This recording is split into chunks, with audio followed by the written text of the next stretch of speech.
pertama-tama kenalan dulu, nanti lebih dekat, akhirnya juga nanti kalau misalnya pembelinya ternyata trust sama kita, nanti mungkin dia akan repeat order. Seperti itu ya Pak Subhandoyo ya. Semoga nanti ada pertanyaan-pertanyaan juga nanti boleh nanti kita akan sampai di sesi tanya jawab. Dan terima kasih sekali lagi ya Subhandoyo dari Klipa.com. Selanjutnya kita akan ketemu dengan Mas Yoga Regawa Indra dari UMKM Mart dan juga SDG Team. Ini kalau lihat dari Instagramnya SDG Team ini, UMKM bersatu, family gathering, outing, perusahaan, capacity building, juga event. Dan juga selamat siang sekali lagi. Halo Mas Yoga. Assalamualaikum warahmatullahi wabarakatuh. Waalaikumsalam warahmatullahi wabarakatuh. Terima kasih Mas Suki. Kumaha Deramang, Mas Yoga. Sebetulnya saya kehabisan kata-kata oleh pembicara pertama dan kedua, ini luar biasa, dikikis habis. Ini logikanya, rasanya, yang satu berbicara tentang rainbow, yang satu berbicara tentang cinta. Ini hampir sempurna sebetulnya. Saya hanya kerikil kecil untuk memenuhi keinginan teman-teman bagaimana membahas tentang cuan dari sisi budaya. Oke, silakan waktunya 20 menit. Sekali lagi buat teman-teman di wilayah Jakarta Selatan yang punya pertanyaan, boleh nanti disampaikan pertanyaannya di kolom chat, ditujukan ke narasumber yang siapa, nanti akan ada 5 orang pemenang. Silakan Kang Yoga, waktunya 20 menit, kami persilakan. Suaranya keluar nggak ya? Keluar, aman?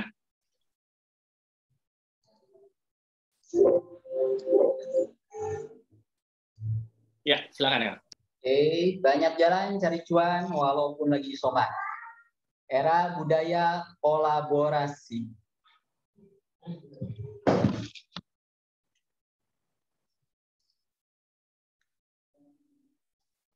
Karena kebetulan saya di gudang UMKM, saya lebih fokus bagaimana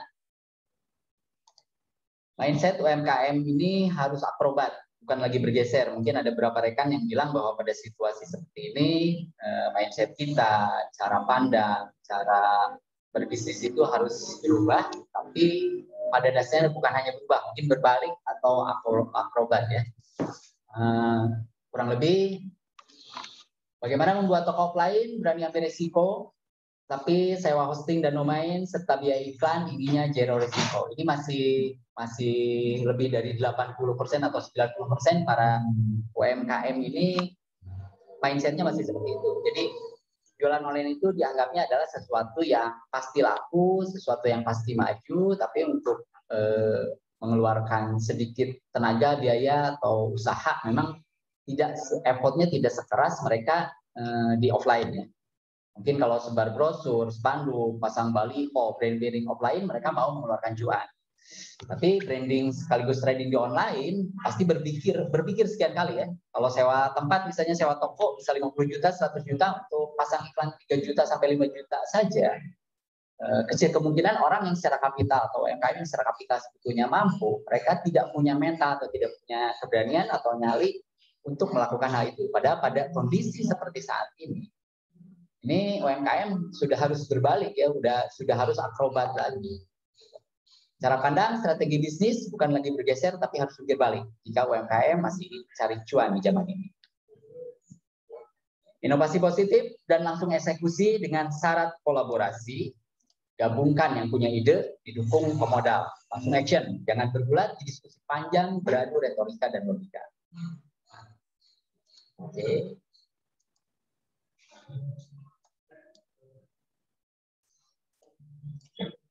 Skill versus kultur. Ini bukan membuat bahwa skill dan kultur itu berlawanan ya, tapi lebih ke bagaimana budaya kita, budaya bangsa kita, mayoritas bangsa Indonesia biasanya mentalnya lebih ke cari aman, nunggu rame dulu, baru ikut jualan. Jarang yang berani untuk lebih baik melangkah salah daripada kehati-hatian berlebih untuk tidak berbuat salah.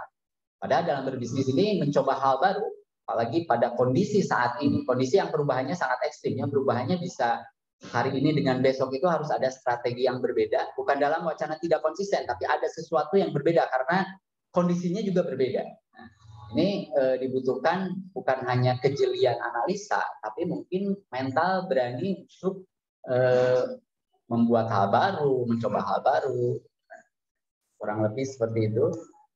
Nah, banyak contoh ini ibu-ibu atau anak muda sekalipun yang Mungkin dari sisi IT-nya itu orang menyebutnya buta IT, tapi ketika mereka berani mencoba, ada yang lebih sukses dari sisi cuan ya, Soli Batsur. Jadi dibandingkan dengan sebagian orang yang menghabiskan waktunya dengan analisa, mempelajari tentang VVC, Juris Bonelli, ahli branding, lihai copywriting, punya data winning campaign yang banyak, memiliki banyak data pixel, bahkan menguasai search engine optimization dan memahami search engine marketing, tapi tidak action.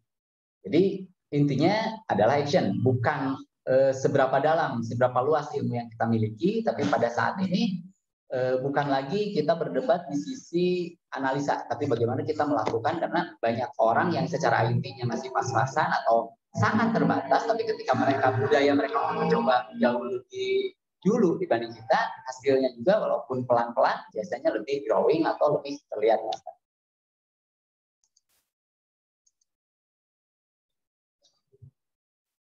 Bahkan pedang terbaik yang dicelupkan ke air asin pada akhirnya akan berkarat. Saya tidak akan bahas detail seperti itu ya. Kalau itu mungkin sudah banyak yang tahu teknik perang siapa, ya. Seringkali kita kalah berani, kalah konsisten, kalah fokus, dan kalah nekat dengan bisnis-bisnis HYIP, Ponzi scheme, bisnis investasi bodong, atau para pejuang MLM. Bukan berarti MLM aja ya, tapi para pejuang MLM biasanya jauh lebih struggle, jauh lebih siap, jauh lebih punya keyakinan untuk berbagi, gitu kan, berbagi mau orang mencaci, memaki, gitu kan. Padahal ketika kita punya konsep, punya niat atau punya usaha yang lurus-lurus saja, sering terlalu banyak pertimbangan dan kehati-hatian berlebih. Padahal bukan cuma ketepatan, tapi sekarang adalah era kecepatan. Jadi memang ini jadi apa ya? Jadi bahan pertanyaan. Kadang kalau kita mau tipu-tipu itu jauh lebih gampang meyakinkan orang karena mungkin tenaganya dibantu ya. Tapi kalau kita mau meyakinkan orang dengan sesuatu yang menurut kita mungkin secara algoritma, secara hitungan cukup pasti, kita kadang agak ragu untuk menyampaikan. Mau sampai ke ujung ya atau tidak, gitu. Biasanya kita kehabisan waktu untuk malah berdebat di sisi-sisi bagaimana ini hasilnya, seperti apa, pastinya kayak gimana. Infrastruktur itu penting, tapi pembangunan sumber daya manusia jauh lebih penting. Apa artinya mesin yang serba canggih jika the man behind the gun tidak kompeten? Tadi mungkin pembicara pertama itu Kang Rembo, biar gampang saya mengingatnya, Kang Rembo sempat membahas ya bagaimana menembak gitu kan dari prajurit sampai jenderal, gitu kan, ketika kita mau melakukan sesuatu mencoba dulu. Jadi gaya Rembo itu kan gaya pakai brand ya, brand atau apa tujuh atau apapun itu namanya. Jadi saat kita mau mencari cuan, sebetulnya ada hal-hal yang kita harus punya ukuran, tapi kita juga harus punya target, terutama target waktu, bagaimana kita mengeksekusi rencana-rencana kita. Ide, deskripsi, dan asumsi mungkin butuh waktu dan biaya, tapi hasil nyata didapat dari eksekusi dan mental berani rugi dapatkannya. Jadi pada dasarnya berbisnis itu cari profit, cari untung, tapi harus punya mental berani rugi, harus punya budaya berani rugi. Kalau kita hanya pengen zero resiko, pengen untungnya saja, ya kemungkinan untuk melangkahnya kecil sekali.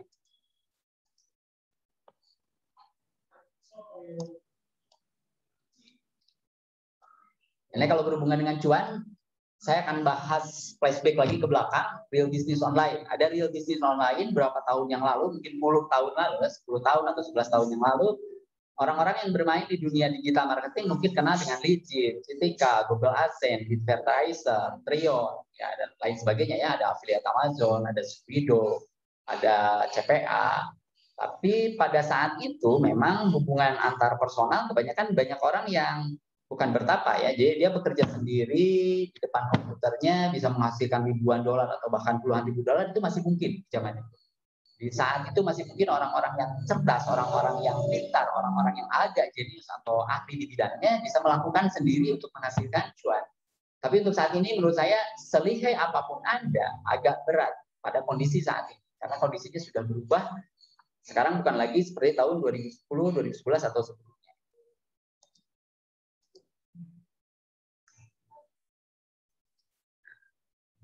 Sekarang yang lebih ngetren adalah semi online bisnis. Nah, kenapa semi online bisnis? Karena bisnis online ini ketika sudah berhubungan dengan orang, dengan packing, dengan ekspedisi, saya menyebutnya itu semi online, bukan lagi bisnis online. Ketika kita human versus mesin, itu mungkin real bisnis online. bermain AdSense, bermain bermain Citika tadi atau Amazon. Waktu itu kadang kita nggak tahu yang belinya siapa, yang jualnya dari mana, tidak detail ya tahunya, tapi ujung-ujungnya kita dapat rupiah atau dapat dolar. Nah, untuk saat ini jualan di marketplace, berdagang di Facebook, halaman Facebook, IG, dan berbagai teknik masing-masing. Ini sangat masif dan prodi, dari orang yang buta IT sampai yang jagoan IT, ini semua mencoba hal-hal baru. Menjadi seorang YouTuber, publisher AdSense. Nah, kalau YouTuber sekarang bukan lagi human versus mesin, karena harus ada jiwa entertain. Jadi orang yang skill online-nya bagus tapi entertain-nya kurang, kayaknya agak sulit untuk sukses di dunia YouTube. Menjajal bisnis dropship, menjadi influencer, content writer, mengajar online atau buka workshop, menawarkan jasa pembuatan website, jasa SEO dan SEM, jasa iklan, TikToker, dan FBS. Nah, mungkin kalau FBS atau monetize video Facebook ini mirip-mirip YouTuber ya, masih agak baru, kebanyakan skill IT-nya masih dibutuhkan untuk FBS, tidak seperti YouTube ya. Kalau YouTube memang dibutuhkan, tapi lebih ke jiwa entertain-nya yang lebih dominan untuk menjadi seorang YouTuber. Ini semi online bisnis. Hobi ML dan mengintip. Menjadi pelopor atau hobi ML ya, make lead atau menjadi pelopor ini menjadi sesuatu yang jadi keharusan pada saat ini. Jadi budaya untuk kita melihat peluang dan langsung mengeksekusinya. Kadang ide kita yang brilian butuh biaya, butuh dana, butuh rekan-rekan, ini tidak jadi dieksekusi karena tadi biaya yang ada dan yang ada. Padahal bagaimana ide kita yang besar ini bisa kita lakukan dengan dana seadanya atau waktu seadanya. Nah, ini yang diperlukan oleh teman-teman, oleh kita semua saat mencari cuan di bisnis online. Jadi kalau misalnya otak kita atau analisa kita atau rencana kita terlalu luas, terlalu besar, kita persempit, jadi ada goal-goal jangka pendek dan jangka panjang.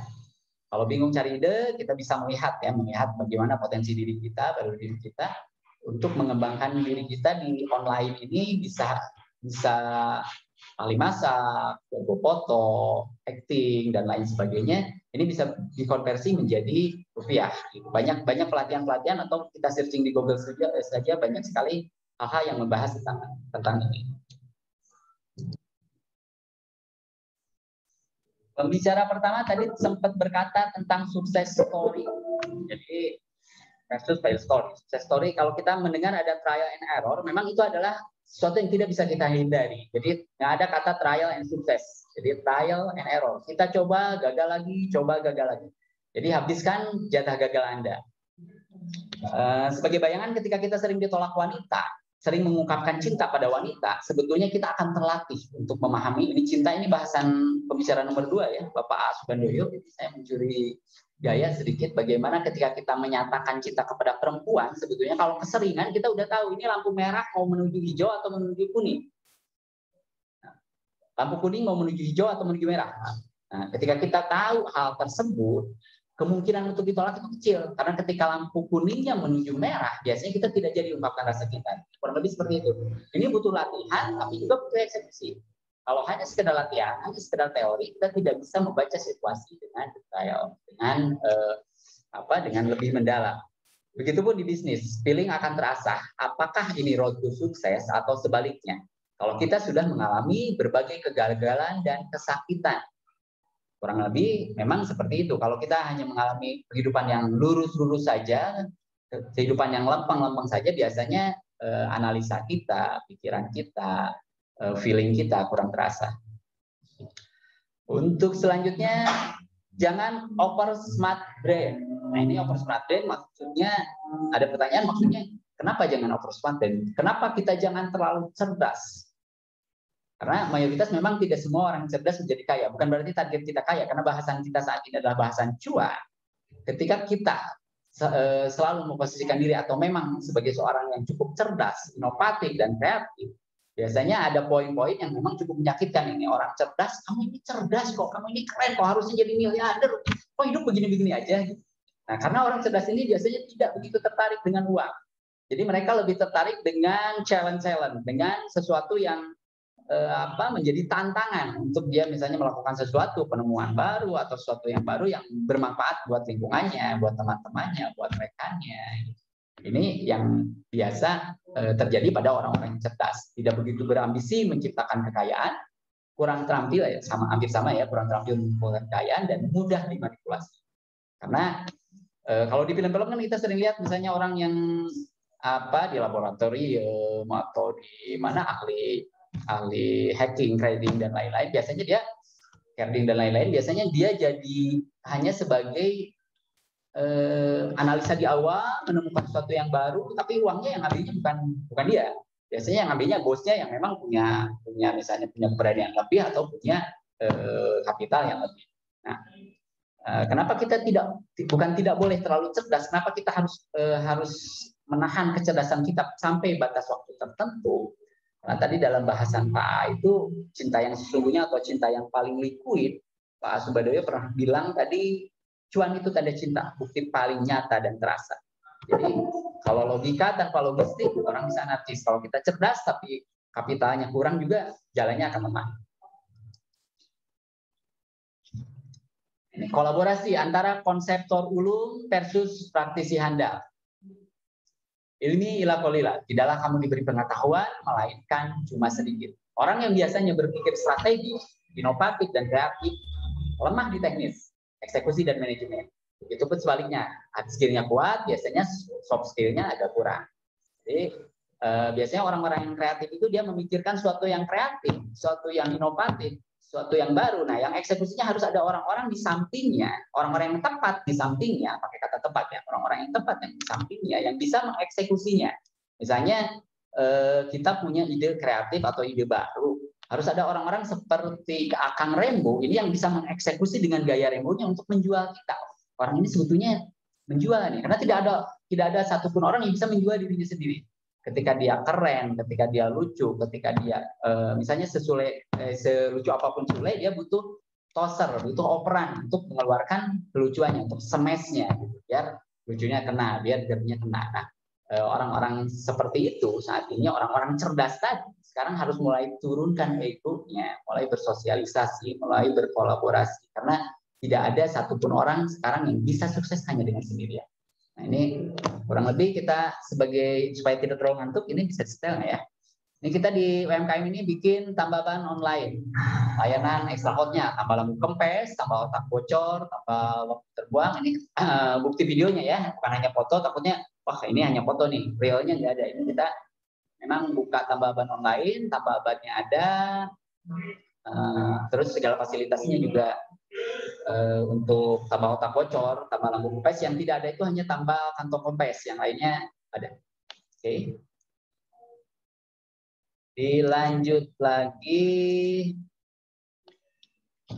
Era budaya kolaborasi.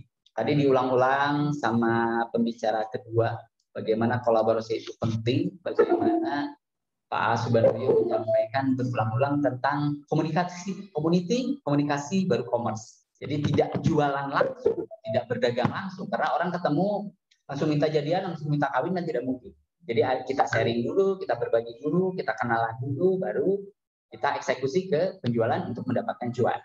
Tapi yang dari sisi digital kultur yang akan saya sampaikan bahwa tahun ini adalah tahun kolaborasi, era budaya kolaborasi. Keyword-nya atau kata kuncinya, Kang Rembo itu siapa yang tadi namanya dari huruf is ya, atau siapa gitu ya, Kang Rembo saja saya lupa lagi. Punten Kang Rembo. Nah, keywordnya atau kata kuncinya tadi pembicara nomor 1 pernah bilang, orang jenius yang terisolasi akan kalah dengan orang-orang biasa yang berkolaborasi. Jadi saat ini bagaimana kita menghasilkan cuan tidak bisa hanya berdiri sendiri seperti tahun 2011 ke belakang. Jadi kita mau tidak mau para konseptor ulung harus bergabung dengan para praktisi handal, juga harus dengan orang-orang yang bisa mengerjakan hal lain. Jadi dari digital kultur kurang lebih hanya itu yang akan saya sampaikan. Semoga tidak over timing. Saya kembalikan kepada Akang moderator. Saya stop share. Atur nuhur Kang Yoga Regawa Indah dari UMKM Art and HDG Team. Jadi kalau bisa nih kita habiskan dulu. jatah gagal kita, karena kalau misalnya ini membahas terkait dengan bagaimana kalau misalnya memulai usaha seperti itu ya. Dan semoga tadi misalnya Bapak Ibu ada pertanyaan terkait dengan materi yang disampaikan oleh Kang Yoga Regawa Indra ini terkait dengan bagaimana dari sisi digital culture, boleh sampaikan di kolom chat, nanti akan kita bacakan di sesi diskusi seperti itu. Dan kita akan langsung saja nih bertemu dengan pemateri kita